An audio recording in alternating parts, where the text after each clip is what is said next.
আউযুবিল্লাহি মিনাশ শাইতানির রাজিম বিসমিল্লাহির রহমানির রহিম আসসালামু আলাইকুম ওয়া রাহমাতুল্লাহি ওয়া বারাকাতুহু। এরকম নামাজ সর্বশ্রেষ্ঠ ইবাদত। আল্লাহ মানুষকে সৃষ্টি করেছেন তার ইবাদত করার জন্য। এরকম সূরা জারিয়া ৬০টা আয়াত।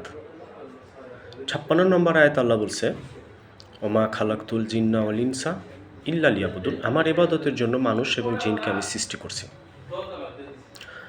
তো আমার রাসূল বলছে যে বান্দা যখন সেজদা করে সেটা মহান রবের কুদরতি পদতলে পড়ে, সবচেয়ে দামি ইবাদত।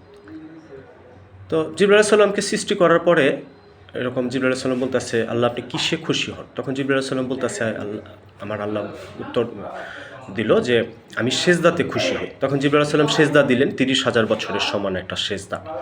তখন জিবরাইল আলাইহিস সালাম মাথা উঠালেন। তখন আল্লাহ বলতেছে, জিবরাইল জানো এর থেকেও বড় সেজদা হয় যে আমার হাবিব আমার শেষ নবীর উম্মতের এক রাকাত নামাজে ২টা সেজদা তোমার ৩০,০০০ বছর থেকে দামি। আজকে আমরা তো এরকম সেজদা দিতেছি না। তো এরকম নামাজের কিছু উপকার জানা যায়। আম্বিয়াদের সুন্নত, উহা হইতে মারাফাতে নূর পয়দা হয়, এরকম দোয়া কবুল হয়, রিজিকে বরকত হয়, ইমানের মূল, শরীরের শক্তি, শত্রুর জন্য অস্ত্রস্বরূপ, নামাজির জন্য সুপারিশকারী, কবরের চেরাগ বাতি হবে এবং উহা ভয়ঙ্কর নিস্তব্ধতায় মনোরঞ্জনকারী, মুনকার নাকিরের প্রশ্নের উত্তর, কিয়ামতের দিনে প্রচণ্ড তাপের মধ্যে ছায়া স্বরূপ ও অন্ধকারে আলো স্বরূপ, জাহান্নামের আগুনের প্রতিবন্ধক, জাহান্নামের আগুন থেকে এবং নামাজি এরকম সেভ করবে, জাহান্নামের আগুন থেকে নামাজিকে সেভ করবে, প্রতিবন্ধক। এরকম আমলের পাল্লায় ভারী হবে যখন হাসরের মাঠে আল্লাহ এরকম তুলা দণ্ড মিজান নেকি এবং গুনাহ মাপবে, যে ৫ ওয়াক্ত নামাজি তার এরকম নেকির পাল্লা ভারী হবে। এরকম পুলসেরাত বিজলির ন্যায় পার হতে পারবে এবং পুলসেরাত এরকম এক রেওয়াতে আসছে ৩০,০০০ বছর, আরেক রেওয়াতে আসছে ৩,০০০ বছর, এরকম ৭টা ধাপ পুলসেরাত, এক একটা ধাপ এরকম ৭০ বছরের সমান দূরত্ব। এরকম পুলসেরাত সে বিজলির ন্যায় চোখের পলকে সেও পার চলে যাবে। সর্বোপরি এরকম বেহেশতের চাবি।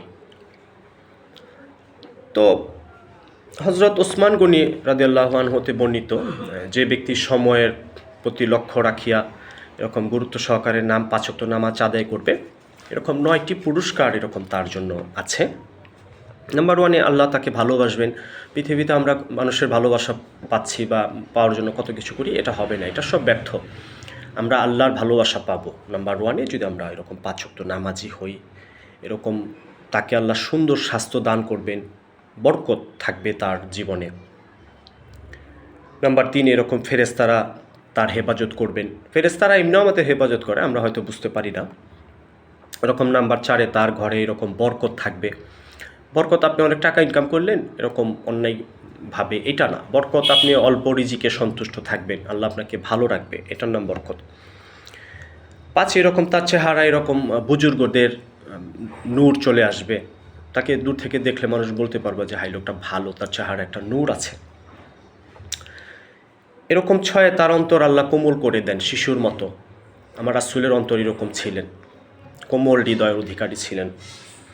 এরকম 7, পুলসেরাত বিজলির ন্যায় পার হয়ে যাবে। পুলসেরাত বড় ভয়ঙ্কর জিনিস, চুলের থেকে চিকন, তরলের থেকে ধারালো এবং আগুনের মতো লাল। এটা নামাজ ছাড়া পার হওয়া যাবে না, এটা ঈমান আমল লাগবে, নামাজ লাগবে, এরকম নেক কাজ লাগবে, তাহলে আমি তো এই পুল পার হতে পারবো না এবং আমি এই জাহান্নামের উপর দিয়ে পুলসেরাতটা, তো আমি পুলসেরাত পার না হতে পারলে জাহান্নাম অবধারিত, আর কোনো রাস্তা নেই।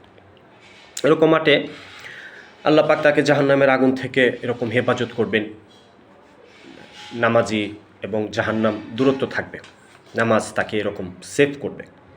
এরকম 9, বেহেশত দান করবেন। আমরা এই যে যত ইবাদত বন্দিগি সবই তো বেহেশতের উদ্দেশ্য, তো নামাজি হতে হবে, নামাজি হলে আমাদেরকে আল্লাহ এরকম বেহেশতে দেবেন।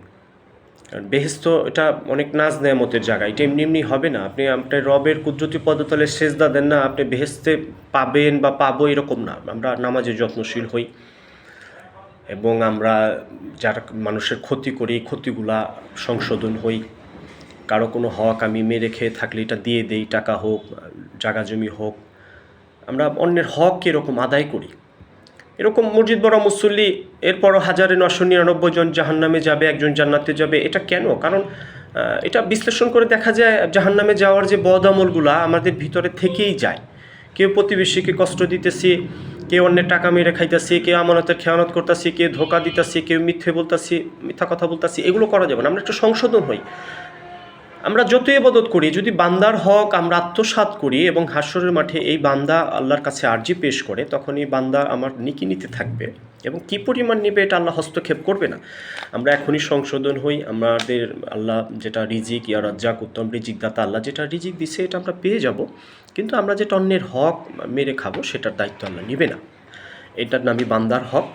আমরা একটু সংশোধন হই, আমরা নামাজি হই এবং আল্লাহর উপরে সবুর করি যে আমার ভাগ্যে যে রিজিকটা আমি সেটা পেয়ে যাব, আমি অন্যের ক্ষতি করব না।